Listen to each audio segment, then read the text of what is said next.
మన దేశంలో ప్రతి గల్లీ దుకాణంలో బీడీలు సిగరెట్లు దొరుకుతాయి. అదే అమెరికాలో అయితే ప్రతి గల్లీలోనూ చైనా వైట్ ఈజీగా దొరుకుతుంది. చైనా వైట్ అంటే అది మత్తు పదార్థం. కెమికల్ గా దాన్ని ఫెంటనైల్ అని పిలుస్తారు. అమెరికా యువతరం ఎక్కువగా ఈ డ్రగ్ వ్యసనం బారిన పడుతున్నారు. ఏటా డ్రగ్స్ కారణంగా 4 లక్షల మంది అమెరికన్లు మృత్యువాత పడుతున్నారు. అయితే ఈ ఫెంటనైల్ ను అక్రమ మార్గంలో చైనా ఎగుమతి చేస్తుందంటూ ట్రంప్ గట్టిగానే ఆరోపిస్తున్నాడు. ఫెంటనైల్ అమెరికా ప్రాబ్లం అని చైనా వాదిస్తుంది.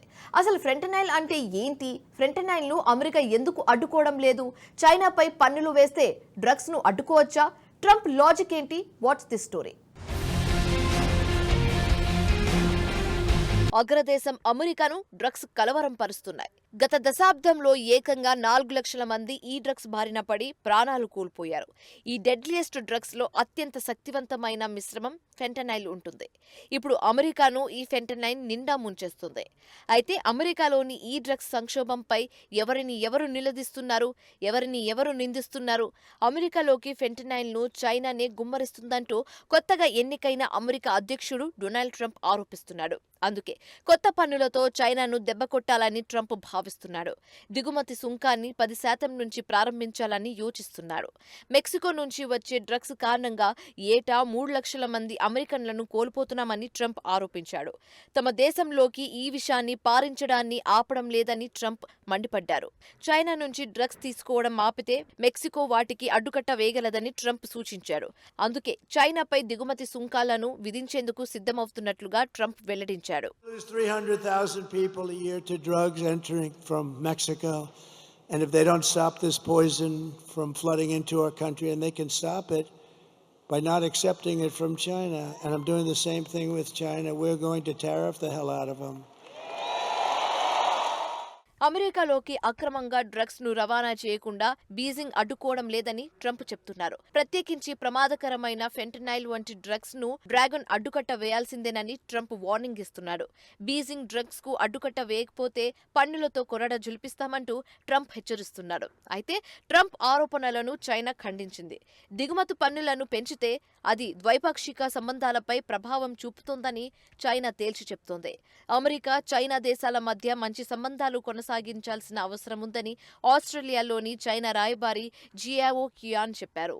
2 దేశాలు కలిసి అంతర్జాతీయ వాణిజ్యాన్ని మరింత ముందుకు తీసుకెళ్లాలని ఆకాంక్షించాడు.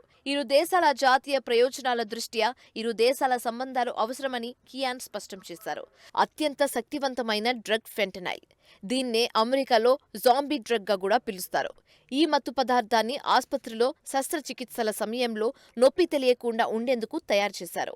ఇది మార్ఫిన్ కంటే 50 నుంచి 100 రెట్లు శక్తివంతమైనది. హెరాయిన్ కంటే అత్యంత శక్తివంతమైన డ్రగ్ ఫెంటనైల్. దీన్ని అతిగా ఉపయోగిస్తే అత్యంత ప్రమాదకరం. ఫెంటనైల్ ను ఒక్కసారిగా తీసుకుంటే ఇక దానికి ఎవరైనా సరే బానిస అవుతారు. ఇప్పుడు ఈ ఫెంటనైల్ అమెరికాలో తీవ్ర సంక్షోభాన్ని సృష్టిస్తుంది. 2023లో ఫెంటనైల్ ఓవర్డోస్ కారణంగా ఏకంగా 73,000 మంది ప్రాణాలు కోల్పోయారు. మత్తు పదార్థాలతో ఏడాది కాలంలో 73,000 మంది చనిపోవడం అమెరికా చరిత్రలోనే అత్యంత దారుణమైంది. ఈ డ్రగ్ దాదాపు అమెరికాకు చెందిన ఓ తరం పైన ప్రభావం చూపుతోంది. అమెరికాను కుదిపేస్తున్న ఈ ఫెంటనైల్ ఎక్కడి నుంచి వస్తుంది? 1970లో తొలుత అమెరికాలోకి ఫెంటనైల్ ఎంట్రీ ఇచ్చింది. దీన్ని అప్పట్లో చైనా వైట్ గా పిలిచారు. దీని ప్రయోగం 2010లో భారీగా పెరిగింది. ఈ డ్రగ్ ప్రధానంగా చైనా నుంచి వస్తుందంటూ అమెరికా ఆరోపిస్తుంది. ఫెంటనైల్ సంక్షోభం ప్రమాదకరంగా మారడంతో వాషింగ్టన్ చర్యలకు ఉపక్రమించింది.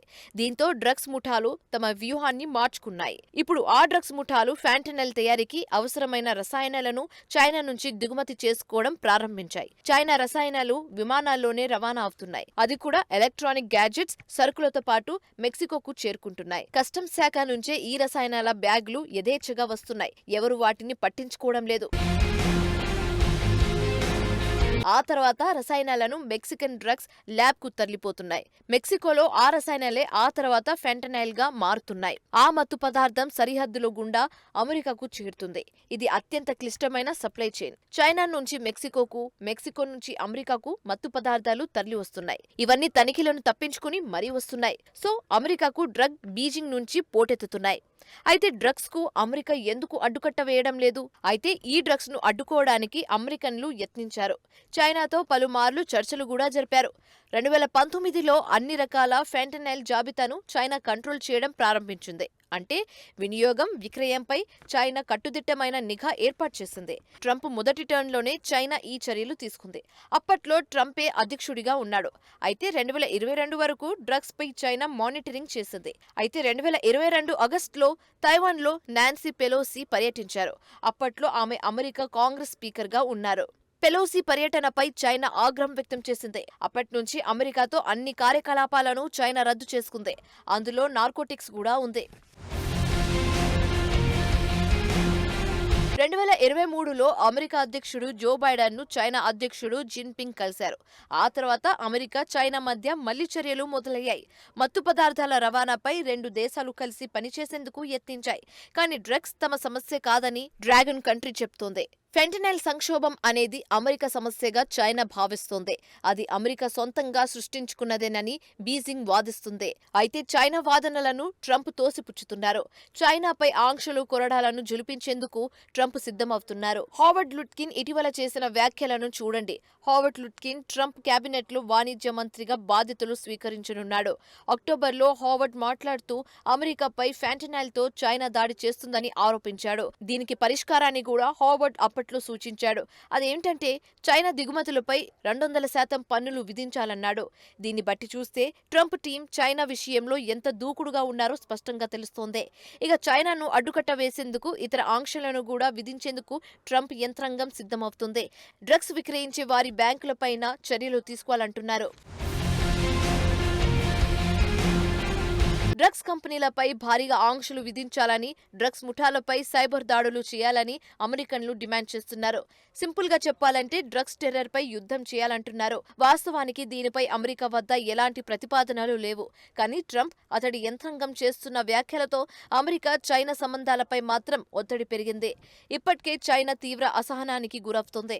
2023లో చైనా, అమెరికా మధ్య సంబంధాలు కాసింత మెరుగుపడినా ఇప్పుడు ట్రంప్ వచ్చి రెండు దేశాల సంబంధాలు అత్యంత దారుణ స్థాయికి చేరుకుంటున్నాయి. ఇక చైనాపై ట్రంప్ ఆంక్షలు విధిస్తే మాత్రం ఇరు దేశాల మధ్య వాణిజ్య యుద్ధం ఖాయం.